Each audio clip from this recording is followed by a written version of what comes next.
que la vie de ces gens-là, ils sont remplis des échecs, comme la vôtre, comme la mienne. Et c'est là où je me dis, je ne perds jamais. Soit j'apprends, soit je gagne.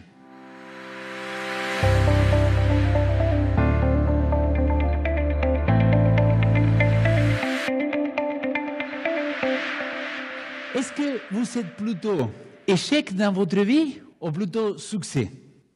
Est-ce que si vous devrez dire, ma vie elle est plutôt remplie de succès ou plutôt remplie d'échecs?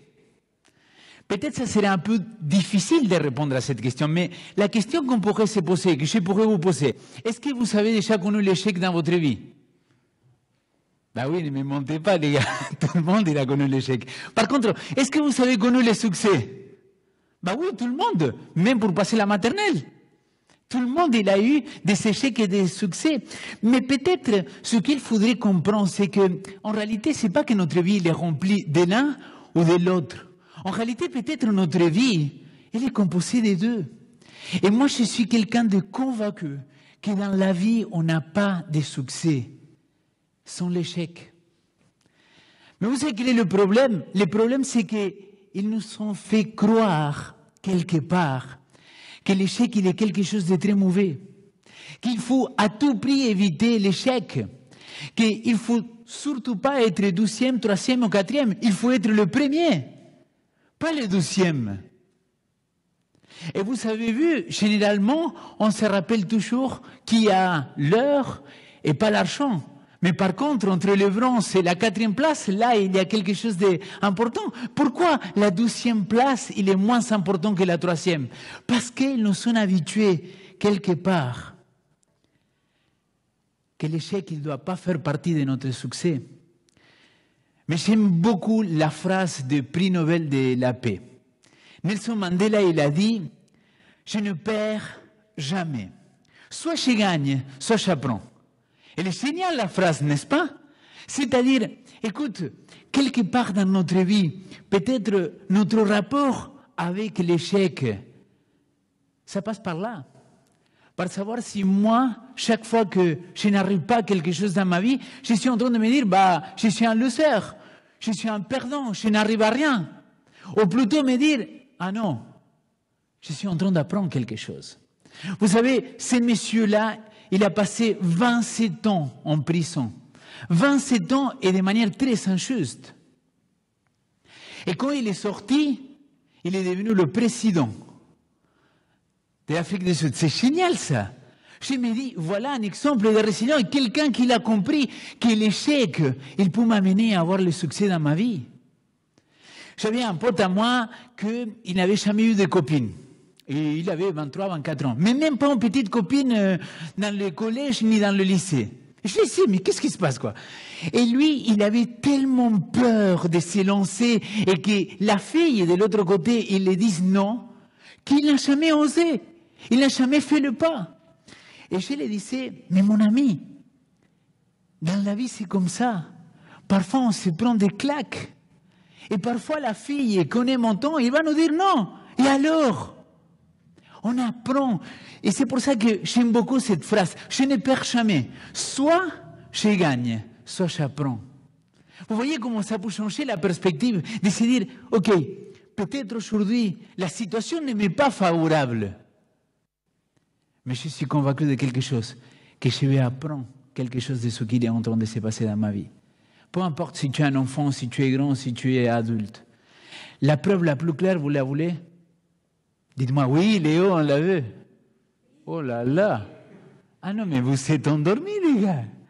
Réveillez-vous. Pourquoi je vous dis ça? Parce que quand un enfant, il apprend à marcher, vous ne êtes pas papa tous, mais moi, je suis papa. Et je vois mon enfant, comment il a appris à marcher, mes 2 enfants. Et parfois, il tombe, et parfois, il se relève, et parfois, il se pète la figure. Mais c'est comme ça qu'on apprend dans la vie. C'est-à-dire, pas après pas. Mais le sujet d'aujourd'hui, c'est tu réussiras dans tout ce que tu feras. Alors, quel est le rapport? Si tu me dis qu'on va tout réussir dans la vie, pourquoi tu me parles d'échec alors? Dans cette série, La faveur de Dieu, c'est le 12e thème. La première fois, nous avons parlé de se battre pour recevoir la bénédiction de Dieu. Et parfois, pour recevoir cette bénédiction de Dieu, on va sortir blessé. On va avoir des blessures. Mais j'avais dit, je préfère partir béni que sans la bénédiction de Dieu. Et là, aujourd'hui, j'aimerais qu'on parle de la réussite. Mais vous savez, dans le sens biblique, et c'est ce que je me prête à vous partager aujourd'hui, dans tous les exemples que j'ai lus, chaque fois qu'il y a réussite, après que le péché il est rentré dans le monde, chaque fois qu'il y a réussite, à chaque fois, mes amis, il y a aussi l'échec. Il y a aussi les défauts, les défaillances. Alors, j'aimerais quelque part poser la question alors. Quelle serait la clé de la réussite? Parce que j'ai regardé en préparant cette série ce qu'ils disent les spécialistes, les sociologues, les psychologues. Quelle est la clé pour la réussite? Et il y a toutes sortes de livres. Mais vous tapez sur Internet « Comment réussir ma vie ?» Comment réussir dans l'amour? Quelle est la clé de la réussite? Comment faire pour abandonner un vice? Si vous tapez quelque chose comme ça, il dit, voilà, 3 pas pour abandonner. L'estime de soi, la confiance en soi, avoir des actions, etc. Il y a d'autres gens qui vont raconter 10 pas pour suivre et pour faire des choses de ce style-là. La passion, le travail, l'expérience, la focalisation, dépasser ses limites, la valeur, la créativité, la persévérance. Toutes des choses que je suis complètement d'accord, mes amis. Mais la question c'est, est-ce que c'est vraiment la clé de la réussite? Pour moi, c'est ça la clé de la réussite. C'est la faveur de Dieu. Et peut-être vous n'avez jamais entendu parler de la faveur de Dieu. On venait avec quelqu'un dans la voiture et je lui disais, est-ce que tu avais déjà entendu des prédications sur la faveur de Dieu?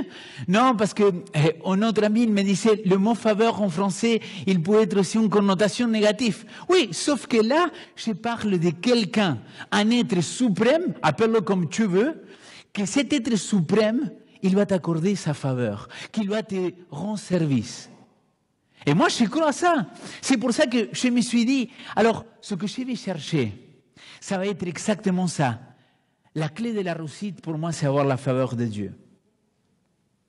Mais la grande question qu'on doit se poser maintenant, qu'est-ce que c'est la faveur de Dieu, n'est-ce pas? Parce que chacun, il peut entendre différentes choses. Sauf qu'aujourd'hui, j'aimerais vous donner un exemple de faveur de Dieu. Et la semaine prochaine, on va continuer avec cette série, la faveur de Dieu. Et on va parler de qu'est-ce que c'est la faveur de Dieu dans ma vie. Mais aujourd'hui, j'aimerais vous montrer un exemple de Joseph. Je ne sais pas si vous connaissez Joseph, mais Joseph, c'est un jeune qui me passionne parce que quand j'ai rentré à l'église, que j'ai donné ma vie à Jésus-Christ, Joseph, il a beaucoup marqué ma vie parce que c'est un mec qui a dû prendre des décisions. Le texte, il dit, le Seigneur fut avec Joseph. Tout lui réussissait. Son maître égyptien, vit que le Seigneur était avec lui. Regardez, tout ce qu'il entreprenait, le Seigneur le faisait réussir. Qu'est-ce qu'il dit? Quelque chose qu'il faisait, il réussissait? Non, il dit tout ce qu'il entreprenait, le Seigneur le faisait réussir. Alors, avant d'avancer, levez la main si vous voulez avoir la même bénédiction, la même faveur de Dieu que Joseph. Moi, je veux être comme lui. Moi, je vais vous faire un examen et que ça se passe bien. Je vais vous passer le code et que ça se passe bien. Je vais vous faire mes examens et que ça se passe bien. Je vais vous le travail et que ça se passe bien. Avec ma copine, avec mes enfants, etc., etc., etc.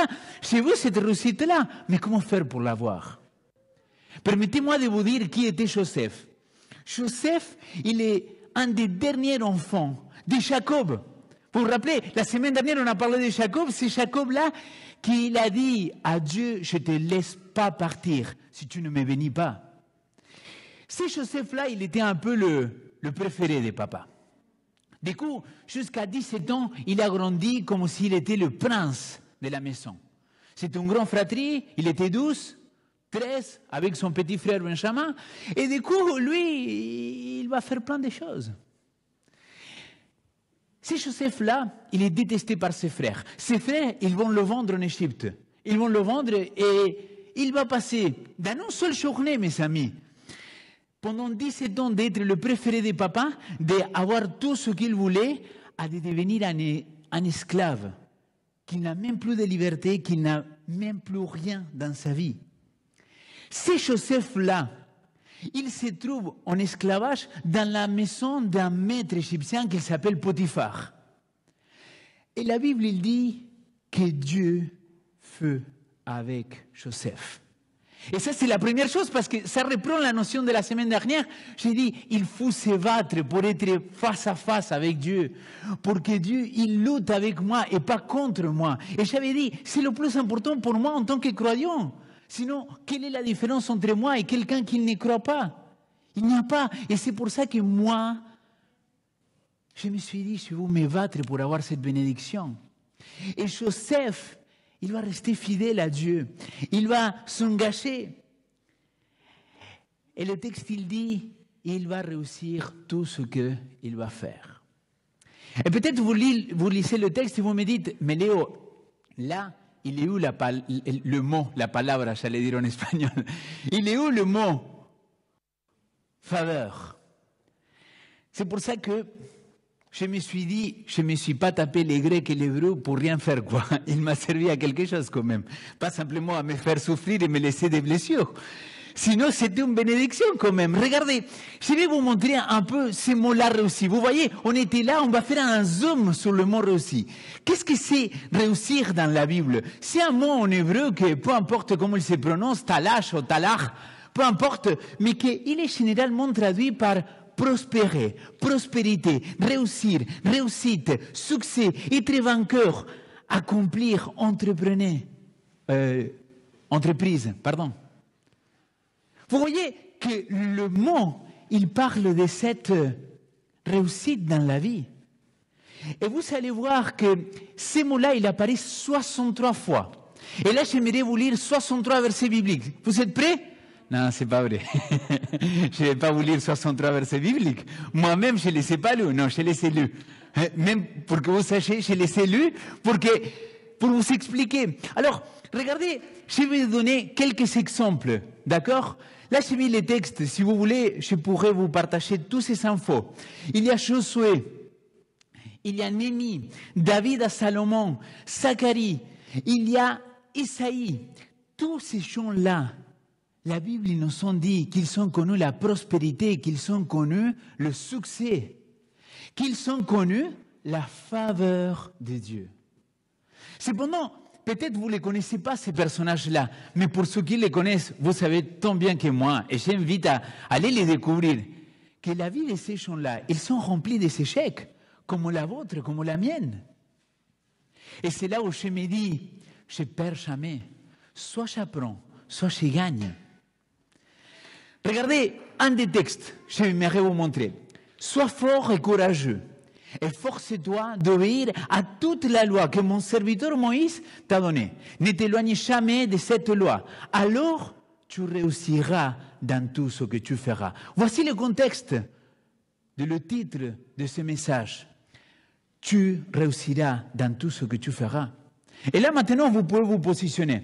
Peut-être, tu te positionnes de côté. Oui, je crois qu'avec Dieu, c'est pas que je vais tout réussir, mais que je vais tout réussir, selon la Bible, selon le concept biblique. Il va y avoir des échecs, je vais devoir me lever, je vais devoir avancer, je vais tomber à nouveau, mais je vais me relever. Mais à la fin, j'aurai cette prospérité, cette réussite, cet sentiment d'avoir accompli quelque chose. Ou peut-être tu peux te positionner de l'autre côté et dire, écoute, je ne crois pas. Et tu sais quoi? C'est ton problème. Ça t'appartient. Qui suis-je pour te dire, il faut que tu fasses exactement comme ça? Mais moi, je peux témoigner tout simplement et dire que moi, j'ai vécu ça. J'ai senti comme Dieu, il m'a fait prospérer. Dans ces 63 textes que j'ai trouvés, et que je ne vais pas vous le lire tous, il y avait des textes qui étaient des exemples des hommes qui ont réussi, qui ont eu la faveur de Dieu. Il y avait des mauvais exemples. Jérémie, il va dire, mais Seigneur, je sais que je ne peux pas être contre ton jugement, mais pourquoi moi que j'ai fait tout bien, je ne réussis pas, et les méchants qui sont là dehors, ils réussissent? Explique-moi ça, Seigneur. Et on en parlera, mais pas ce soir. Mais là, le troisième type de texte sont des textes comme celui-là. J'aimerais vous partager ces 3 textes parce qu'ils me semblent d'une importance énorme. Regardez ce qu'il dit le premier texte qu'il se trouve en Psaume chapitre 1, verset 3. L'homme qui met sa confiance en Dieu, il est comme un arbre planté près des canaux d'irrigation. Tout ce qu'il fait réussit. Quel est le mot? Le même mot. Ça veut dire quoi, mes amis? J'ai prêché ici, j'ai une bénédiction pour toi pour commencer l'année. Et j'ai prêché des textes de Jérémie, dans lequel je disais que nous pouvons être cet arbre branché aux racines de Jésus-Christ et que nous pouvons être prospères en lui. Pas une prospérité comme le monde il nous donne, mais une prospérité différente, une paix différente. Et là, le texte, il va dans le même sens. Pour l'homme, la femme qui met sa confiance en Dieu, tout pour réussir. Deuxième texte, vous le trouvez en Psaume 118, verset 25. « S'il te plaît, Seigneur, accorde-moi ton salut. S'il te plaît, Seigneur, accorde-moi la victoire. » Une autre traduction possible. Vous vous rappelez, la semaine dernière, j'ai dit, est-ce que quelqu'un ici, il aime gagner? Et il y avait quelqu'un, un seul, qui m'a dit non. Et je lui ai dit, vraiment, toi, tu n'aimes pas gagner ou quoi? Mais là, il dit, accorde-moi cette faveur. Donne-moi la victoire sur mes échecs. Mais vous voyez, pour pouvoir avoir la victoire sur ces difficultés, sur ces montagnes, il faut y aller, les amis. Parce que si je reste assis sans rien faire, rien ne va se passer. Et le dernier texte, il dit, c'est lui qui couvre ses offrandes, ne réussit pas. Vous voyez, le contre-exemple, c'est lui qui couvre ses offenses, ne réussit pas. C'est lui qui les reconnaît, délaisse et obtient compassion. Mes amis, je suis tellement convaincu qu'il y a tellement de choses à découvrir sur la faveur de Dieu. Tellement de choses qu'on ignore complètement. Vous savez quoi? Je pense que quelque part, Dieu, il te regarde, il me regarde, il nous regarde. Et parfois, je l'imagine en train de me dire, et ça c'est que mon imagination, qu'est-ce que tu attends, Léo, pour me demander ce que tu as besoin? Léo, pourquoi tu ne me parles pas? Léo, fais-moi confiance, lance-toi, vas-y. Moi, je crois dans ce Dieu d'amour qu'il me donne la victoire. Et vous savez, il y a quelqu'un qui m'a dit, mais est-ce que ce que tu es en train de parler et toute cette conférence et tous ces thèmes sur la faveur de Dieu, est-ce que tu ne penses pas quand même quelque part que tu es en train de prêcher l'évangile de la prospérité?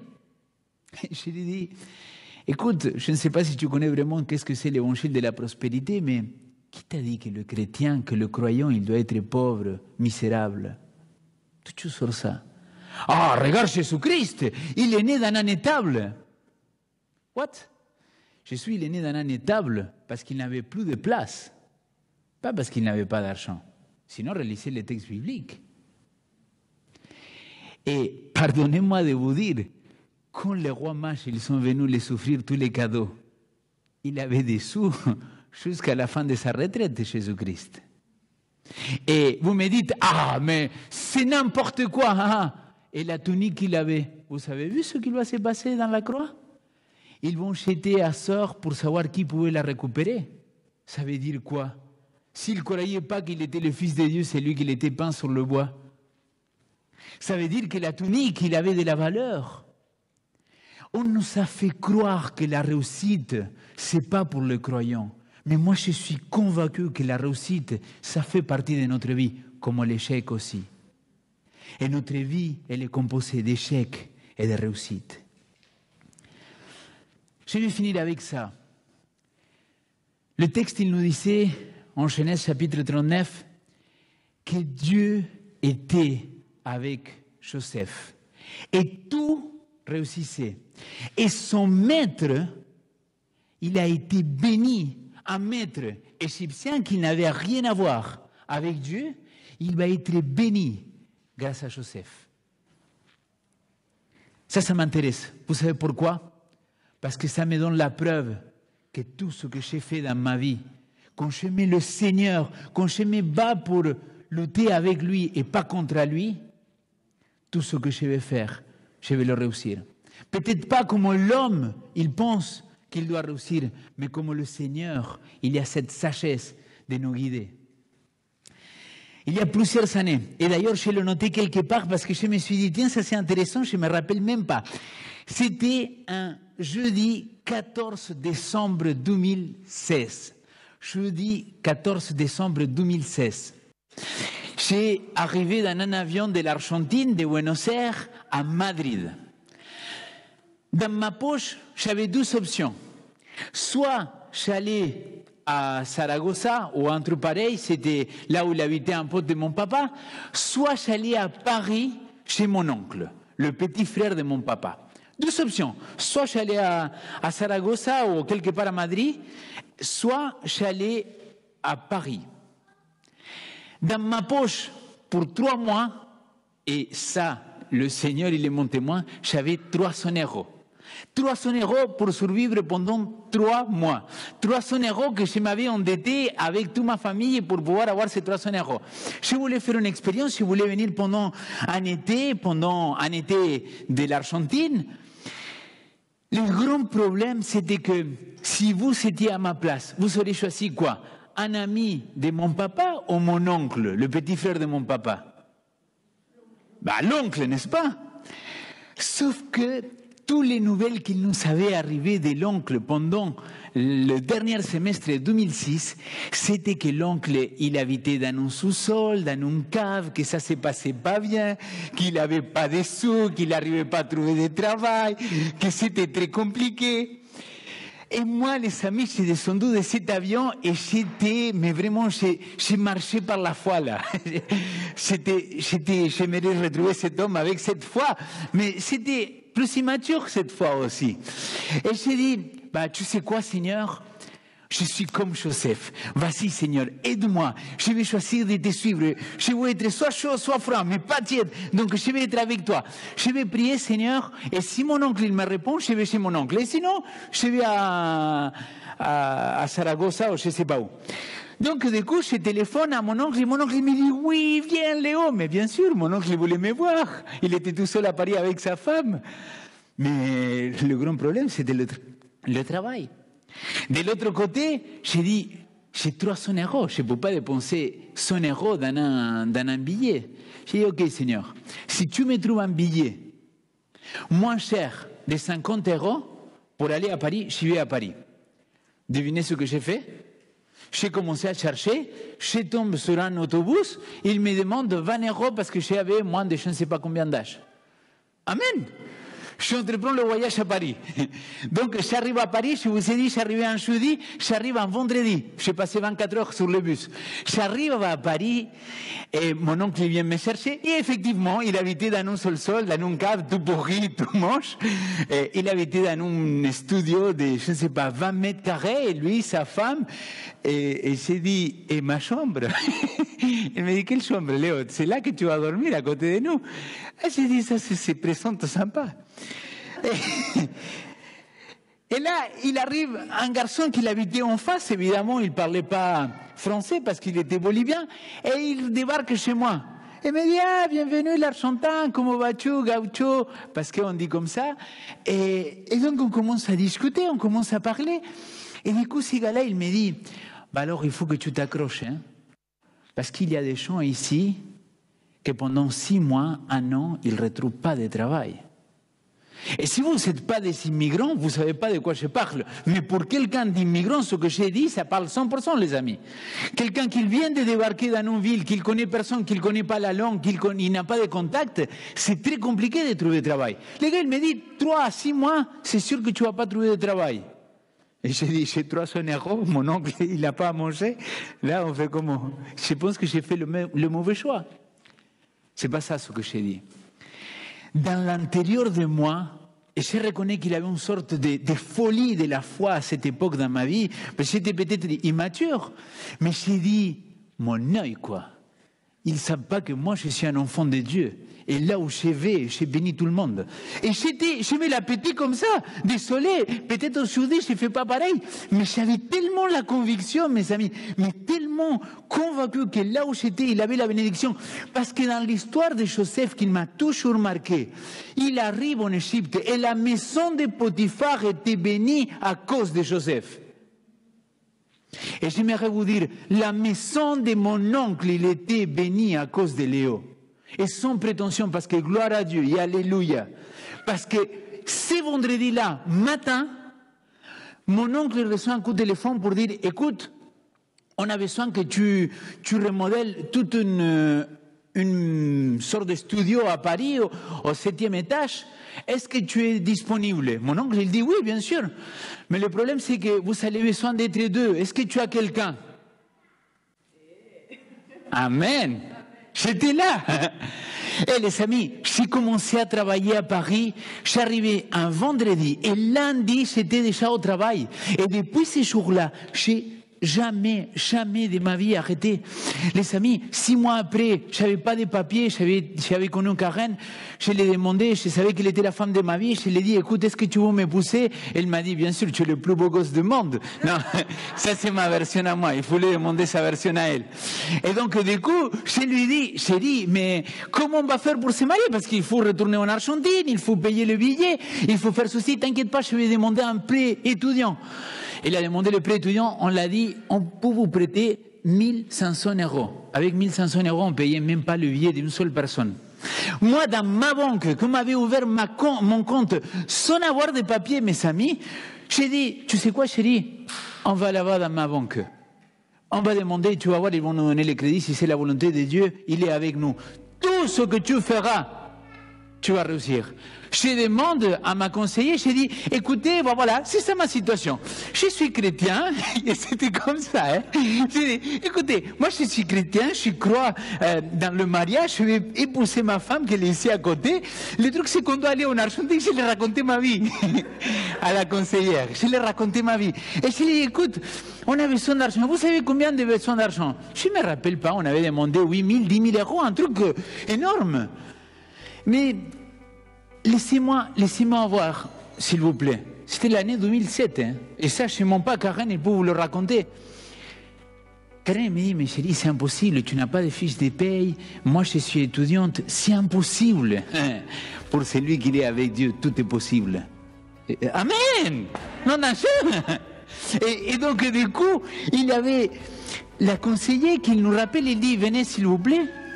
Il nous a emprunté l'argent. On est parti, on s'est marié, on est revenu. Et j'ai réussi à faire les papiers, à avoir plus de travail, et après on est débarqué en théologie. Bon, ça c'est une autre histoire. Les amis, moi je crois que Dieu quelque part, il avait ouvert une porte. C'est ça avoir la faveur de Dieu. C'est ça avoir la faveur de Dieu dans ma vie. Mais la semaine prochaine, on va parler justement comment faire pour attirer cette faveur de Dieu dans ma vie. Concrètement, ça veut dire quoi la faveur de Dieu? Mais je peux vous dire quelque chose. Moi, j'ai fait l'expérience de vivre sans lui et de vivre avec lui. J'ai fait l'expérience de tout confier en lui et de m'éloigner de lui.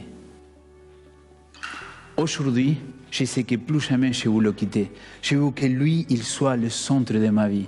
Parce que pour moi, aujourd'hui, avoir sa faveur, avoir cette bénédiction du ciel, malgré les échecs de ma vie, je suis convaincu que c'est le plus important.